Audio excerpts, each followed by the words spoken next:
وعلیکم ورحمۃ اللہ وبرکاتہ۔ الحمد للہ وکفی وسلام علی عبادہ الذین اصطفی وعلی آلہ اولی الکرم والصدق والصفا واصحابہ النجوم والہدی، اما بعد فقد قال اللہ تبارک وتعالی فی شأن عظمت حبیبہ المصطفی ان اللہ وملائکتہ یصلون علی النبی یا ایہا الذین آمنوا صلوا علیہ وسلموا تسلیما اللہم صل علی سیدنا محمد وعلی آلہ وصحبہ افضل صلواتک وعدد معلوماتک وبارک وسلم۔ معزز و مکرم حاضرین کرام و سامعین ذوی الاحترام، جیسا کہ گزشتہ جمعہ میں ہم نے ہجرت کے تیسرے سال کے آغاز کے بارے میں کچھ باتیں سماعت کی، اور ہجرت کے تیسرے سال میں جو سب سے اہم واقعہ جو پیش آیا وہ جنگ احد کا واقعہ تھا۔ اس کی ابتدائی تفصیل آپ نے سماعت کی کہ جنگ احد کیوں ہوئی، اس کا کیا ریزن تھا، اور کس طرح سے کفار مکہ نے اس جنگ کی تیاری کی، کتنے لوگ اس جنگ کے لیے مکے سے نکلے اور کتنے صحابہ کرام حضور پاک علیہ الصلاۃ والسلام کے ساتھ جو ہے مدینہ منورہ سے احد کے لیے نکلے۔ سرسری طور پر میں آپ کے سامنے کچھ باتیں رکھوں۔ جنگ بدر میں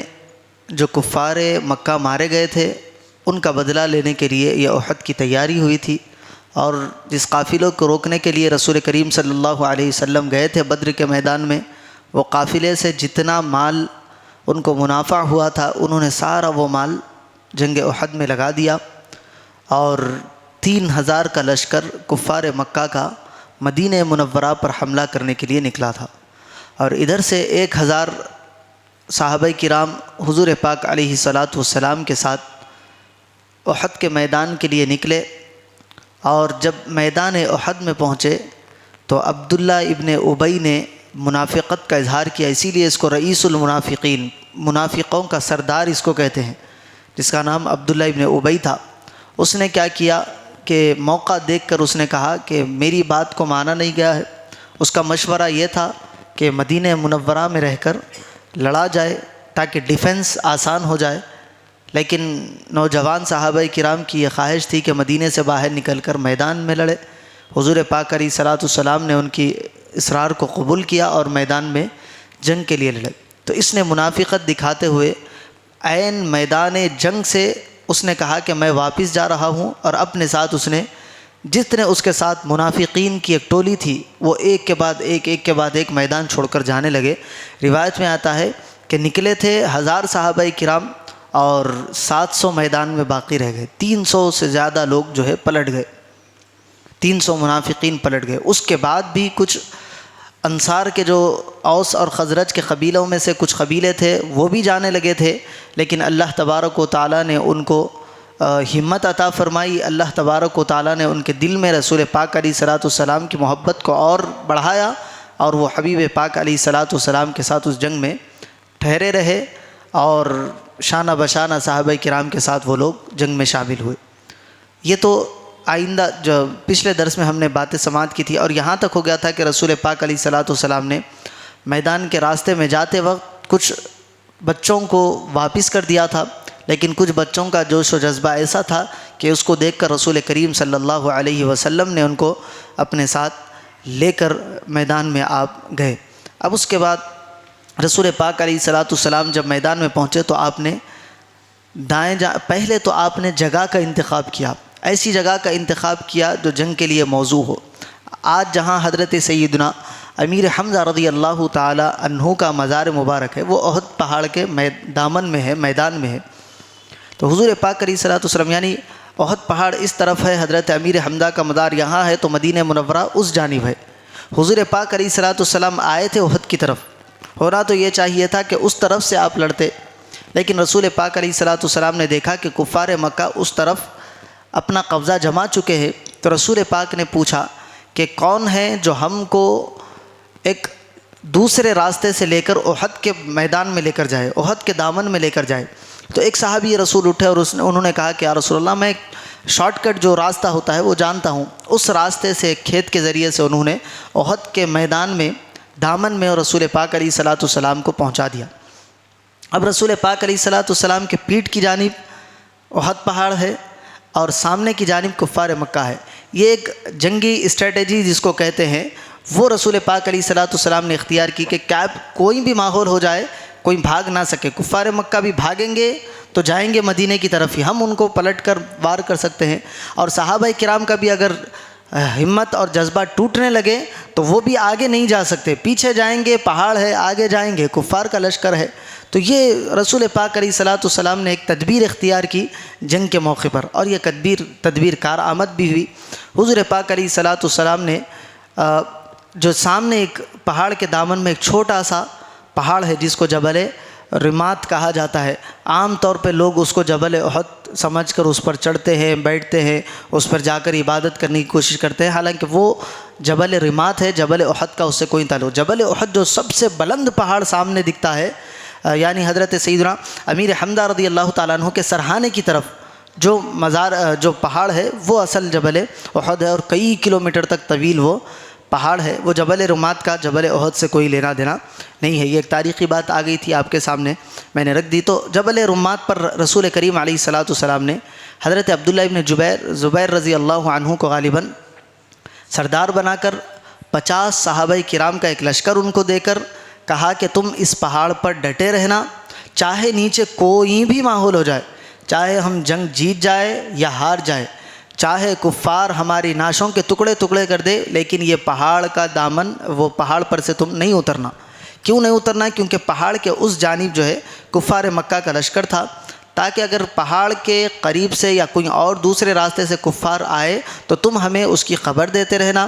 اور ہوا بھی یہی، رسول پاک علیہ الصلاۃ والسلام نے ان کو ٹھہرایا تھا۔ 3 مرتبہ کفار کے لشکر نے حملہ کرنے کی کوشش کی، وہ لوگ تھوڑی بلندی پر تھے جبل رمات پر، انہوں نے وہاں سے تیر برسائے تو ان کے گھوڑے بدک گئے، کسی کا گھوڑا گرنے لگا، کوئی پلٹ کر بھاگنے لگا، 3 مرتبہ تک وہ حملے سے بچے رہے۔ اس کے بعد جنگ کی ابتدا ہوئی۔ ایک شخص تھا، وہ عورتیں تھیں، پہلے انہوں نے عورتوں کو بھیجا جنگ کے میدان میں تاکہ جا کر دف وغیرہ بجا کر کفار کو جوش اور جذبہ دلائے۔ وہ عورتیں، میں نے کہا تھا کہ انہوں نے عورتوں کو بھی ساتھ لایا تھا اس لیے کہ یہ جوش اور جذبہ دلائے اور یہ لوگ میدان چھوڑ کر نہ بھاگے۔ اگر میدان چھوڑ کر بھاگیں گے تو ان کی عورتیں جو ہے مسلمانوں کی کنیزیں بن جائیں گی، اس خوف سے بھی کفار مکہ میدان نہیں چھوڑیں گے، کیونکہ بدر کے میدان میں وہ لوگ جنگ کا میدان چھوڑ کر بھاگ گئے تھے بدر کے جنگ کے وقت۔ تو یہ بھی ان لوگوں کی ایک پالیسی تھی کفار کی طرف سے۔ تو وہ عورتیں آئی اور آ کر اشعار پڑھنے لگی اور ان کو جوش اور جذبہ دلانے لگی۔ جوش اور جذبے کو سن کر ابو عامر اوسی نامی ایک شخص تھا، جس کو یہ بہت عبادت گزار بندہ تھا، مدینے کا رہنے والا تھا، لوگ اس کو مدینے والے راہب کہتے تھے، یعنی عیسائیوں کا عالم کہتے تھے، لیکن رسول پاک علیہ الصلاۃ والسلام نے اس کا لقب فاسق رکھ دیا تھا۔ رسول پاک علیہ الصلاۃ والسلام کا یہ لقب اس کا مشہور ہوا۔ جب یہ میدان میں آیا اور آ کر انصار کو مخاطب ہو کر کہنے لگا کہ اے انصار، تم مجھ کو جانتے ہو؟ اس نے یہ ارادہ کیا، یہ زعم کیا کہ یہ لوگ میری عبادت سے مجھ کو راہب کہتے ہیں، تو یہ لوگ میری طرف آئیں گے اور میری جانب سے لڑیں گے۔ تو ادھر سے صحابہ کرام نے، انصار صحابہ نے آواز دی کہ ہاں ہاں تو فاسق ہے، ہم تجھ کو جانتے ہیں۔ جب یہ سنا تو اور غصے میں آگ بگولا ہوا اور میدان میں آیا، اور صحابہ کرام رضوان اللہ علیہم اجمعین نے اس کو وہیں پر ڈھیر کر دیا۔ اسی طرح طلحہ بن ابو طلحہ نامی ایک شخص جو ہے نکل کر للکارنے لگا کہ کون ہے تم میں سے جس کو میں دوزخ میں پہنچاؤں، یا وہ مجھ کو دوزخ میں پہنچائے، یا میں اس کو جنت میں پہنچاؤں۔ اس طرح کے الفاظ کہنے لگا۔ ادھر سے حضرت سیدنا علی مرتضیٰ شیر خدا رضی اللہ تعالی عنہ اٹھے اور ایک ہی بار میں اس کا کام تمام کر کے اس کو جہنم میں پہنچا دیا۔ اور اسی طرح عثمان بن ابو طلحہ آیا اور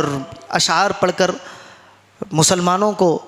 دھمکانے لگا، مسلمانوں کو اکسانے لگا۔ حضرت سیدنا امیر حمزہ رضی اللہ تعالی عنہ، جن کو شیر خدا اور شیر رسول کا لقب ملا ہے، خدا اور رسول کے یہ شعر، وہ اٹھے اور حضرت امیر حمزہ رضی اللہ تعالی عنہ گئے اور اس شخص کا بھی، یعنی عثمان بن ابو طلحہ کا بھی کام تمام کیا۔ اسی طرح یہ تو 1 to 1 کی لڑائی ہو رہی تھی۔ اب اس کے بعد جنگ کے میدان میں گھمسان کی لڑائی ہوتی ہے۔ جب ایک دو سے بات نہیں بنتی تو اچانک حملہ ہوتا ہے کئیوں کی طرف سے۔ یہ گھمسان کی لڑائی جس کو کہتے ہیں۔ اب گھمسان کی لڑائی شروع ہوئی۔ رسول کریم صلی اللہ علیہ وسلم نے صحابہ کرام کو مخاطب کیا، کہہ کر عرض کرنے لگے کہ یہ میری تلوار ہے، کون ہے جو اس تلوار کا حق ادا کرے؟ بہت سارے صحابہ کرام کھڑے ہوئے، یا رسول اللہ ہم کو یہ تلوار دے، ہم کو یہ تلوار دے۔ رسول پاک علیہ الصلوۃ والسلام نے کہا کہ یہ تلوار لوگے تو اس کا حق بھی ادا کرنا ہوگا۔ تو صحابہ کرام نے پوچھا کہ یا رسول اللہ اس تلوار کا حق کیا ہے؟ تو رسول کریم صلی اللہ علیہ وسلم نے فرمایا کہ اس سے کافروں کو قتل کرو یہاں تک کہ یہ تلوار ٹیڑھی ہو جائے، یہ اس کا حق ہے، اتنا مارو کہ یہ تلوار ٹیڑھی ہو جائے۔ تو حضرت سیدنا ابو دجانہ رضی اللہ تعالیٰ عنہ کا نام آتا ہے، انہوں نے کہا کہ یا رسول اللہ یہ تلوار مجھ کو دیجئے، میں اس کا حق ادا کروں گا۔ حضرت ابو دجانہ کے ہاتھ میں رسول کریم صلی اللہ علیہ وسلم نے وہ تلوار دی۔ حضرت ابو دجانہ اپنے سر پر ایک سرخ رنگ کا رومال باندھ کر میدان میں کود پڑے اور ایسی شجاعت کے دانت دکھائے کہ جو آتا سامنے اس کو حضور پاک علیہ الصلوۃ والسلام کی تلوار سے جہنم رسید کرتے جاتے، مارتے دبا کے مارتے۔ عورتیں، روایت میں آتا ہے ابو سفیان کی بیوی ہند آئی سامنے، انہوں نے چاہا کہ ہند کو بھی قتل کر دے، لیکن ان کو فرماتے ہیں کہ مجھے حیا آئی کہ رسول کریم صلی اللہ علیہ وسلم کی تلوار سے ایک عورت کو ماروں، یہ رسول اللہ کی تلوار کو زیب نہیں دیتا، آپ اس کو چھوڑ کر آگے بڑھے، اور بہت آپ نے جو ہے داد شجاعت دکھائی۔ امیر حمزہ حضرت ابو دجانہ کو دیکھ کر حضرت علی، حضرت امیر حمزہ رضی اللہ تعالیٰ عنہ بھی جو ہے صفوں میں گھس گئے، اور بہت زیادہ جو ہے مسلمانوں کی جانب سے جوش اور جذبہ دکھاتے ہوئے کفار مکہ کو انہوں نے جہنم رسید کیا۔ اسی جنگ میں حضرت سیدنا حنظلہ رضی اللہ تعالیٰ عنہ، یہ ایک راہب جو ابھی جس کا ذکر ہوا غالباً اسی کے بیٹے تھے یا کوئی اور راہب تھا، اس کے بیٹے تھے، لیکن مسلمان ہو گئے تھے اور مسلمانوں کی جانب سے لڑ رہے تھے۔ حضرت حنظلہ رضی اللہ تعالیٰ عنہ رسول پاک علیہ الصلوۃ والسلام کی بارگاہ میں آئے اور آ کر عرض کرنے لگے کہ یا رسول اللہ صلی اللہ علیہ وسلم مجھے اجازت دیجیے، میں اپنی تلوار سے سامنے جو کفار کے لشکر میں میرا باپ ہے عامر ابو عامر راہب جس کا نام ہے، میں اس کو قتل کر دوں۔ تو رسول کریم صلی اللہ علیہ وسلم نے فرمایا کہ نہیں، میں نہیں چاہتا کہ کوئی بیٹا اپنے باپ کو قتل کرے۔ رسول پاک علیہ الصلوۃ والسلام نے ان کو روک دیا، لیکن حضرت حنظلہ رضی اللہ تعالیٰ عنہ بڑے جوش اور جذبے میں تھے، اور تلوار لے کر رسول پاک کی اجازت لے کر میدان میں کود پڑے، اور بہت زیادہ داد و شجاعت دکھائی آپ نے، اور یہاں تک کہ ابو سفیان جو کفار کا لشکر کا سپہ سالار تھا، آپ نے اس کو زخمی بھی کر دیا۔ یہاں تک ہوا کہ ایک وار میں ابو سفیان کا کام تمام ہو جاتا، لیکن پیچھے سے کسی نے وار روک کر حضرت حنظلہ رضی اللہ تعالیٰ عنہ کو اس کی جانب متوجہ کر لیا، اور حضرت سیدنا حنظلہ رضی اللہ تعالیٰ عنہ لڑتے لڑتے میدان میں شہید ہو گئے۔ اب جب شہید ہوئے تو میدان جب یہ جنگ کا ختم ہوا، رسول کریم صلی اللہ علیہ وسلم نے فرمایا کہ صحابہ کرام کی جو شہید ہوئے ان کی نعشوں کو لے کر آؤ۔ تو سب صحابہ کرام گئے اور اپنے اپنے پہچان والوں کو لے کر آنے لگے۔ حضرت سیدنا حنظلہ رضی اللہ تعالیٰ عنہ نہیں مل رہے۔ رسول پاک علیہ الصلوۃ والسلام سے آ کر عرض کرنے لگے کہ یا رسول اللہ حنظلہ کا پتہ نہیں چل رہا۔ حضور پاک علیہ الصلوۃ والسلام نے آسمان کی طرف نگاہیں اٹھائی تو کہا کہ حنظلہ کو فرشتے غسل دے رہے، اور اب جاؤ جا کر میدان میں دیکھو۔ پلٹ کر صحابہ کرام میدان میں آئے تو حضرت حنظلہ رضی اللہ تعالیٰ عنہ کی نعش مبارک زمین پر پڑی ہوئی ہے، اور ان کے بدن سے پانی ٹپک رہا ہے، اس طرح کہ ابھی ابھی پانی ان کو نہلایا گیا ہے۔ اور خدا اور رسول کا یہ قانون ہے کہ جو جنگ میں شہید ہوتا ہے، یعنی جو مقام شہادت پاتا ہے، اس کو غسل نہیں دیا جاتا،